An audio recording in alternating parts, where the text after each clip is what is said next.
ಮಾದಪ್ಪನ ದರ್ಶನಕ್ಕೆ ಪಾದಯಾತ್ರೆಗೆ ಹೋಗುವಂತಹ ಭಕ್ತರಿಗೆ ಟೈಮ್ ಕುರಿತಂತಹ ಟೆನ್ಷನ್ ಶುರುವಾಗಿದೆ. ಪಾದಯಾತ್ರೆಗಳಿಗೆ ಒಂದು ಫಿಕ್ಸ್ಡ್ ಟೈಮ್ ಅನ್ನು ನಿಗದಿ ಮಾಡಬೇಕು ಅನ್ನುವಂತಹ ಚಿಂತನೆಯನ್ನ ಸರ್ಕಾರ ಗಂಭೀರವಾಗಿ ಮಾಡ್ತಾ ಇದೆ. ಯಾಕಂದ್ರೆ ಮೊನ್ನೆ ಅಷ್ಟೇ ನಾವು ನೋಡಿದ್ವಿ ಒಬ್ಬ ಪಾದಯಾತ್ರಿ ಯಾವ ರೀತಿ ಸಾವನ್ನಪ್ಪಿದ್ರು ಅಂತ ಹೇಳಿ ಚಿರತೆ ದಾಳಿಯ ಕಾರಣಕ್ಕೆ. ಬಟ್ ಇಲ್ಲಿ ಗೊಂದಲಗಳು ಕಂಟಿನ್ಯೂ ಆಗ್ತಿದೆ ಅಂತ. ಯಾವ ವಿಚಾರ ಗೊಂದಲ, ಅರಣ್ಯಾಧಿಕಾರಿಗಳ ಬೇಡಿಕೆ ಏನು, ಸರ್ಕಾರದ ಚಿಂತನೆ ಏನು, ಒಂದು ಡೀಟೇಲ್ ಇದೆ ನೋಡೋಣ.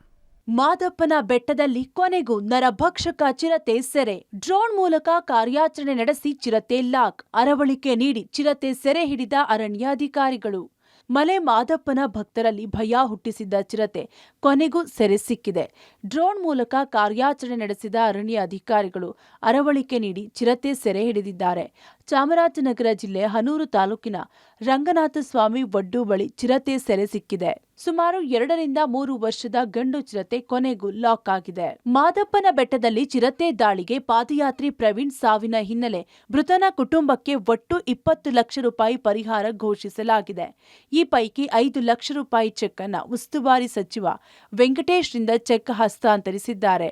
ಇನ್ನುಳಿದ 15 ಲಕ್ಷ ಪರಿಹಾರವನ್ನ ಅಕೌಂಟ್ಗೆ ಹಾಕುವುದಾಗಿ ಮಾಹಿತಿ ನೀಡಿದ್ದಾರೆ. ಈ ವೇಳೆ ಮಗ ಪ್ರವೀಣ್ ನನ್ನ ನೆನೆದು ತಾಯಿ ಸುಶೀಲಾ ಕಣ್ಣೀರು ಹಾಕಿದ್ದಾರೆ. ಪಾದಯಾತ್ರಿಗಳಿಗೆ ಸಮಯ ನಿಗದಿ ಸೇರಿ 5 ಬೇಡಿಕೆ. ಮಾದಪ್ಪನ ಭಕ್ತರ ಸುರಕ್ಷತೆ ಹಾಗೂ ಭದ್ರತೆಗೆ ಹೆಚ್ಚಿನ ಆದ್ಯತೆ. ಮಂಡ್ಯ ಮೂಲದ ಯುವಕ ಪಾದಯಾತ್ರೆಗೆ ಹೋಗಿ ಚಿರತೆ ದಾಳಿಗೆ ಬಲಿಯಾಗಿದ್ದೇ ಆಗಿದ್ದು ಭಟ್ಕರದಲ್ಲಿ ಆತಂಕ ಹೆಚ್ಚಾಗಿದೆ. ಹೀಗಾಗಿ ಕಾಪಾಡು ಮಾದೇಶ್ವರ ಅಂತ ಭಕ್ತರು ದೇವರಿಗೆ ಮೊರೆ ಇಟ್ಟಿದ್ದಾರೆ. ಮುಂದಿನ ದಿನಗಳಲ್ಲೂ ಪಾದಯಾತ್ರೆಗೆ ಹೋಗುವ ಭಕ್ತರಿಗೆ ಅಪಾಯ ಎದುರಾಗುವ ಸಾಧ್ಯತೆ ಇದೆ. ಈ ಹಿನ್ನೆಲೆ ಭಕ್ತರ ಸುರಕ್ಷತೆ ದೃಷ್ಟಿಯಿಂದ ಅರಣ್ಯ ಇಲಾಖೆ ಅಧಿಕಾರಿಗಳು ಉಸ್ತುವಾರಿ ಸಚಿವ ವೆಂಕಟೇಶ್ ಬಳಿ 5 ಬೇಡಿಕೆ ಇಟ್ಟಿದ್ದಾರೆ. ಅದೇನು ಅಂತ ನೋಡೋದಾದ್ರೆ, ಭಕ್ತರ ಭದ್ರತೆಗೆ ಆದ್ಯತೆ. ಬೆಳಗ್ಗೆ 7:30 ರಿಂದ ಮಧ್ಯಾಹ್ನ 3:30ರವರೆಗಷ್ಟೇ ಪಾದಯಾತ್ರೆ. ಶಿವರಾತ್ರಿ, ದೀಪಾವಳಿ ವೇಳೆಯಷ್ಟೇ ಪಾದಯಾತ್ರೆಗೆ ಅವಕಾಶ. 1 ಕಿಲೋಮೀಟರ್ಗೆ 5 ವಾಚರ್ ನೇಮಿಸುವ ಕುರಿತಾಗಿ ಚಿಂತನೆ. ವಾಹನಗಳ ಮೂಲಕವೂ ಗಸ್ತು ನಡೆಸೋದಕ್ಕೆ ತೀರ್ಮಾನ. ಮಹದೇಶ್ವರ ಬೆಟ್ಟದ ಏರಿಯಾ ಮಾನಿಟರಿಂಗ್ ನಡೆಸುವುದು. 3 ಥರ್ಮಲ್ ಡ್ರೋನ್ ಬಳಕೆಗೆ ಅರಣ್ಯ ಅಧಿಕಾರಿಗಳ ಬೇಡಿಕೆ. ಇನ್ನು ಸಮಯ ನಿಗದಿ ಬಗ್ಗೆ ಸಚಿವ ವೆಂಕಟೇಶ್ ಕೂಡ ಚರ್ಚೆ ನಡೆಸಿದ್ದಾರೆ. ಬೆಳಗ್ಗೆ 7 ರಿಂದ ಸಂಜೆ 4ರವರೆಗೂ ಅವಕಾಶ ಕೊಟ್ರೆ ಹೇಗೆ ಎಂದು ಪ್ರಸ್ತಾಪಿಸಿದ್ದಾರೆ. ಆದರೆ ಮುಂದಿನ ದಿನಗಳಲ್ಲಿ ಸಿಎಂ, ಅರಣ್ಯ ಸಚಿವರು ಹಾಗೂ ಹಿರಿಯ ಅಧಿಕಾರಿಗಳ ಜೊತೆಗೆ ಚರ್ಚಿಸಲಾಗುತ್ತೆ. ಭಕ್ತರ ಸುರಕ್ಷತೆಗೆ ಆದ್ಯತೆ ನೀಡಲಾಗುತ್ತದೆ.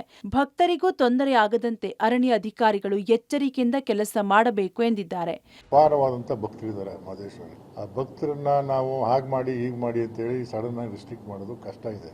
ಅದರಿಂದ ಇವ್ರು ಫಾರೆಸ್ಟ್ನವ್ರು ಏನೋ ನೀವು ಸಾಯಂಕಾಲ ಟೈಮು ಬೆಳಗ್ಗೆ ಟೈಮು ನೀವು ರಿಸ್ಟ್ರಿಕ್ಟ್ ಮಾಡಿ ಅಂತ ಹೇಳ್ತಾ ಇದ್ದಾರೆ. ಅದನ್ನು ಗಮನದಲ್ಲಿ ಇಟ್ಕೊಂಡು ಭಕ್ತರಿಗೂ ತೊಂದರೆ ಆಗದಾಗೆ ಏನೋ ಮಾಡ್ತಕ್ಕಂಥ ವ್ಯವಸ್ಥೆ ಮಾಡಬೇಕು. ಮತ್ತು ಇವ್ರು ನಾವು ರಿಸ್ಟ್ರಿಕ್ಟ್ ಮಾಡಿದಾಗ ಭಕ್ತಾದಿಗಳು ಈಗ ಕೆಲವರೆಲ್ಲ ಹಾರಕೆ ಮಾಡ್ಕೊಂಡಿರ್ತಾರೆ. ಆ ದೇವ್ರಿಗೇನೋ ಹೇಳ್ಕೊಂಡಿರ್ತೀವಿ, ನಾವು ನಡ್ಕೊಂಡು ಬಂದು ನೀನು ದರ್ಶನ ಮಾಡ್ತೀನಿ ಏನೋ ಅವರ ಮನಸ್ಸಿಗೆ ಏನು ತೋರ್ತದೆ, ಅವ್ರ ಭಾವನೆ ಇದೆ, ಆ ಥರ ಮಾಡಿರ್ತಾರೆ. ಅದನ್ನ ನಾವು ಹೀಗೆ ಮಾಡಿ ಹಾಗೆ ಮಾಡಿ ಅಂತ ಅವ್ರು ಹೇಳೋಕ್ಕಾಗಲ್ಲ. ಆದರೂ ಅವ್ರು ರಕ್ಷಣೆ ಮಾಡ್ತಕ್ಕಂಥದ್ದು ನಮ್ಮ ಜವಾಬ್ದಾರಿ. ಅದನ್ನು ಅವ್ರು ತಿಳುವಳಿಕೆ ತರ್ತಕ್ಕಂಥ ಕೆಲಸ ಮಾಡಿ ಏನೋ ಯಾವ ಟೈಮಲ್ಲಿ ಫಿಕ್ಸ್ ಮಾಡಬೇಕು ಅಂತ ತೀರ್ಮಾನ ಮಾಡಿ.